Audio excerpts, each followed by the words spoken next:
ሰላምታ ናይ ብጻሕኹም ክቡራት ተኸታተልትና እምበኣር ከስሎሙ ዝወልናዮም ፍልይ ዝበሉ ሓበሬታትን ሚስጥራትን ሒዝናልኩም ቀሪብና ኣለና። ስድራ ፊልሞን ዳግም ናብ ሕጊ ኣምሪሖም እናተባሃለ እዩ። ናብ ሕጊ ዘምርሕሉ ምስጢርከ እንታይ ይብል ንዝብል እናባኹም እነብሉ ንኸውን። ተወሳኺ ድማ መስራቲትን ኣካይደትን ስራሕ ትካል ገባር ሰናይ ሕውየት ዝኾነት መሰረት ሓድሽ ወልደ ማርያም ድሕሪ ሽልማት ጀርመን ኣብ እስሪ ቤት ዝብል ሓበሬታ እውን ኣሎ። ኣብ እስሪ ቤት ከእትዋ ዝኸኣለ ድሕሪ ሽልማት እንታይ እዩ ንዝብል ጥሩን እናባኹም እነብሎ ንኸውን ክቡራት ሰማዕትና። ብተወሳኺ ድማ ብጣዕሚ ደስ ዝብል ዜና ማለት እውን ብጎሳን ዓድን እናተኸፋፈሉ ብዙሕ ቃላት ዝዝረኣሉ ዝቐነየ ኣብ ማሕበራዊ ሚድያ ማለት እውን ኣብ ቲክታክ ይኹን ኣብ ፌስቡክ ኮታስ ብዝተፈላለዩ ሶሻል ሚድያ ተጠቂሞም ዓድን ዓዲ እናበኣሱ ዝቐነዩ ክልተ ኣሕዋትና ማለት እውን TDF ኣማላይ ንውቕሮ ወኪሉ ጓል ኣልላ ድማ ንተንቢየን ወኪላ ብዙሕ ሕማቃት ቃላት ትዝረብ ዝቐነየ እንትኸውን ሎሚ ኣብዞም ክልተ ኣሕዋትና እዚኦም ዝሕጉስ ብስራት ዝተፈጠረ ነገር ኣሎ። እዚ እንታይ ይብል ንዝብል ሓበሬታ እናባኹም እነብሎ ንኸውን ክቡራት ሰማዕትና። ነዚ ቻናልና እዚ ሓደሽ ዝኾንኩም ሰብስክራይብ በማል ኣባላትና ድማ ላይክ ሼር በማል ሓበሬታና ንክትካፈሉ ምሳና ሓቢርኩም ናጽ ኣምባርከስ ናብቲ ናይ ፈላማይ ሓበሬታ ኢና ክነብለኩም። ብዛዕባ ትካል ገባር ሰናይ ሕውየት ክንሪኢና። ትካል ገባር ሰናይ ሕውየት መስራቲትን ኣካይድን ስራሕ ዝኾነት መሰረት ሓድሽ ወልደ ማርያም እያ። ቅድሚ ዝተወሰነ መዓልቲ ኣብ ሃገረ ጀርመን ማእኸሉ ዝገበረ ፕሪሚየር ሶልዶሪቲ ኣዋርድ ኣብ ዝበሃል መድረክ ሽልማት ተዓዋቲት ኮይና ነይራ።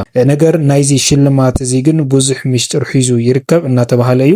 እቲ መጽናዕቲ ርግጽ ከም ዝፍለጥ ብዛዕባ GBV ማለት እውን ጾታዊ መጥቃዕቲ ኣብ ደቂ ኣንስትዮ ኣብ ኣዴታት ኣብ ዘን ኣሕዋትና ማለት እውን ምስቲ ኣብ ትግራይ ዝነበረ ብኤርትራን ብዝተፈላለዩ ኣምሓራን ዝድፈራሉ ዝነበረ ኣሕዋትናን ኣዴታትናን መጽናዕቲ ዝገበረ መሰረቲ ነይሩ። ነዚ ተጸኒዑ ድማ ኣብቲ ጀርመን ማእኸሉ ዝገበረ ሽልማት ከምቲ ንለኩም ፕሪሚየር ሶልዶሪቲ ኣዋርድ ዝብል ኣብ ሃገር ጀርመን ማእኸሉ ዝገበረ መድረክ ሒዛ ቀሪባ እቲ መጽናዕቲ ድማ ናብ ሽልማት ከም ዘብቃዓ ርኢና ነርና። ነገር ግን ድማ እዚ ሽልማት እዚ ግን ኻሊ ምስጢር ሒዙ ይርከብ እናተባሃለ እዩ። እዚ ሽልማት እዚ ግን ንዓ ክኸውን ኣይኽእልን እናተባሃለ ዝቐነየ እንትኸውን ካብዚ ሓሊፍ ድማ ዝተፈላለዩ ሰባት ማለት እውን ኣብ ሰላማዊ ሰልፊ ወፂኦም መሰረት ሓድሽ ንዓና ክትውክለና ኣይትኽእልን እያ፣ ብናትና ራህስ ኣብዚ ክትበጽሕ የብላን፣ ኮታስ ሃዋና ዘጽንዑቶ መጽናዕቲ ጌጋ እዩ፣ ንዓና ክውክለና ይኽእልን፣ ተጠሊምና ኢና መስቁስልና ኢና ዘለና፣ እስካብ ሕዚ ሕውየት ዳ ይኹን ስሙ እምበር ኣይሓወና እናበላ ዝተፈላለዩ ጽሑፋትን ካልኦት ነገራትን ሒዞም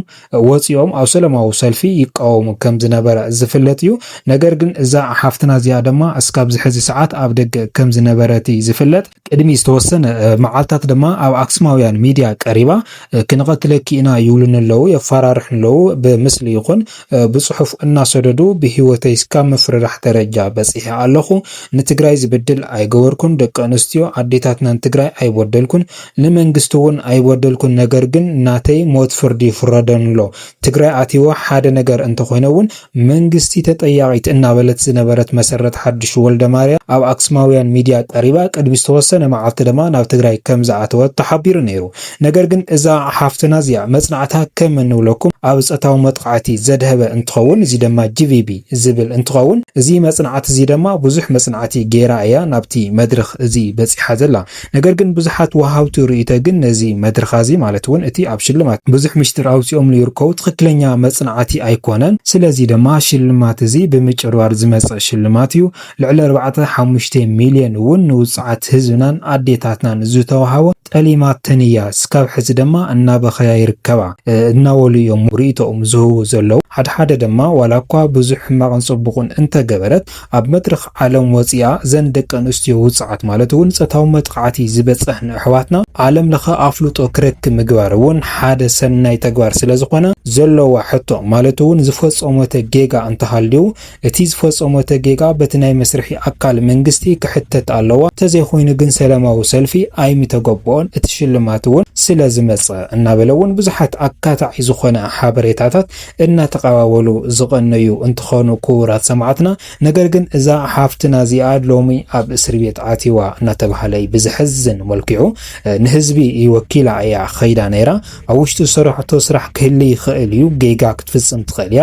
ኣብቲ ሰላማዊ ሰልፊ እውን መሰረት ሓድሽ ንዓና ኣይትውክለናን ዝተደፈርና ኣለና፣ ነገር ግን ኣብቲ መጽናዕታ ኣይእተየትናን ዝብል ነገር ኣሎ። እዚ ሰላማዊ ሰልፊ እዚ ድማ ሓደ ናይ ፖለቲካ ሽርሕ ይብልዎ ሓደ ድማ ትክክለኛ ሰላማዊ ሰልፊ እዮም ዝብልዎ ዝድግፍዎን ዘይድግፍዎም ሰባት ኣለዉ። ተዋና ነገር ግን ውፅዓት ደቂ ኣንስትዮ ማለት እውን ፆታዊ መጥቃዕቲ ኣብ ኣዴታትናን ኣብ ኣሕዋትናን ዝበፅሐ ኣብ መድረክ ዓለም ነፂሩ ንኽረአ ዝገበረት ሓፍትና ስላ ዝኾነት ጥፋኣት እንተለዋ በቲ ናይ ሕጊ ኣካላት እያ ክትሕተት ዝግባእ ነይራ።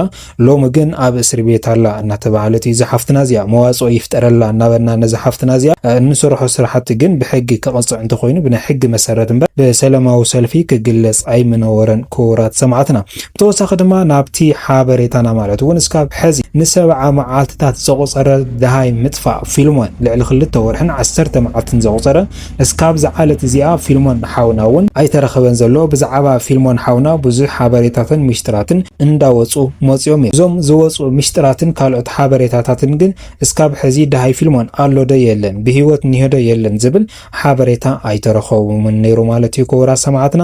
ነገር ግን ድማ ብዙሓት ጥርጥራት ተታሒዞም እዮም። ካብቶም ጥርጥራት ድማ በቲ ናይ ሕጊ መሰረት ተጠይቆም ናፃ ኮይኖም እውን ዝተለቀቁ ኣለዉ እዮም። እስካብ ዝሕዚ ድማ ኣብ ቅድሚ ሕጊ ኮይኖም ሕቶኦም እንዳተቐፀሉ ዝርከቡ ነገር ኣሎ። ነገር ግን ዳግማይ ናብ ሕጊ ዘምርሖም ነገር እንታይ እዩ ንዝብል ሓበሬታ ከም ዘፅረናዮ እንተኮይኑ እቶም ናይ ሕጊ ኣካላት በዓልና ኣለና ኢሎም ዳኣዋላ ጠጠው ይበሉ እምበር ሓበሬታ ድሃይ ፊልሞን ግን እስካብ ዝሕዚ እቶም ናይ መንግስቲ ኣካላት ተረጋግዑ እዮም ዝብሉ ዘለዉ እሞ ድማ ዝሰብዚ ኣብ ዝተወሰነ ቦታ ተደውሪዩ ኦር ካሊእ እንተኮይኑ ነገር ግን ናይዚ ሓውና እዚ ልዕሊ 70 ገለን መዓልቲ ኣውፂሩ ብሂወቱ ክርከብ ኢልካ ምሕሳብ ከቢድ እዩ። እቶም ናይ ሕጊ ኣካላት ግን ተረጋግዑ እዮም ዝብልዎም ዘለዉ።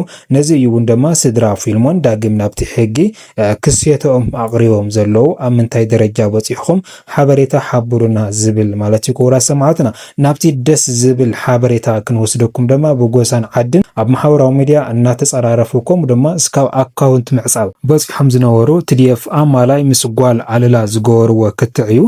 TDF ኣማላይ ከም ዝፍለጥ ምስ በዓልቲ ቤቱ ማለት እውን ምስ ዮርዳ ከም ዝተባኣሰ ዝፍለጥ እንትኸውን ነዚ ዘባኣሰቶም ድማ ጓል ኣለላ እያ ዝብል ፀለመ ኣብ ማሕበራዊ ሚድያ እናተለዓለ ነይሩ። ነገር ግን ድማ ካብዚ ዝተበገሰ TDF ኣማላይ ምስ ጓል ኣለላ ብዙሕ ዘይምስምዕማዕ በፂሖም ጓል ኣለላ እውን ስምዒታዊ ኮይና ውቕሮ ብዝብል ስያሜ ብምልዓል ዝተፈላለዩ ፅርፍታት ትፃረፍ ኣብ ማሕበራዊ ሚድያ ከም ዝነበረ ዝፍለጥ እንትኸውን ነገር ግን ድማ ስምዒታዊ ኮይነ ዝገበርክዎን ዝተናገርክዎን ይቅርታ ኢላ ይቅርታ ከም ዝሓተተት እውን ዝፍለጥ እዩ። ነገር ግን ይቅርታ ኣይተቀበሉን እዞም ሰባት ተጎጅሎም ዘመን ዓለም ሰገድ ዘይተርፍ ማለት ስነ ጥበባዊ ዓውይ ተጎጅሎም እዮም ኣካውንታ ዕፅዮማ ዘለው እዛ ሓፍትና እዚኣ ብዙሕ ደረጃ እዩ ተወፂሕ ነይሩ። ተንቤን እውን ተጎጅሎም ናይ TDF ኣማላይ ኣካውንት ክዕፅዎ ሓሲቦም ነይሮም።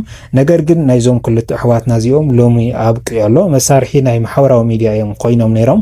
ሎሚ ግን TDF ኣማላይ ምስ ጓል ኣለላ ዕርቂ ፈፂሞም እናተባሃለ ዘሎ።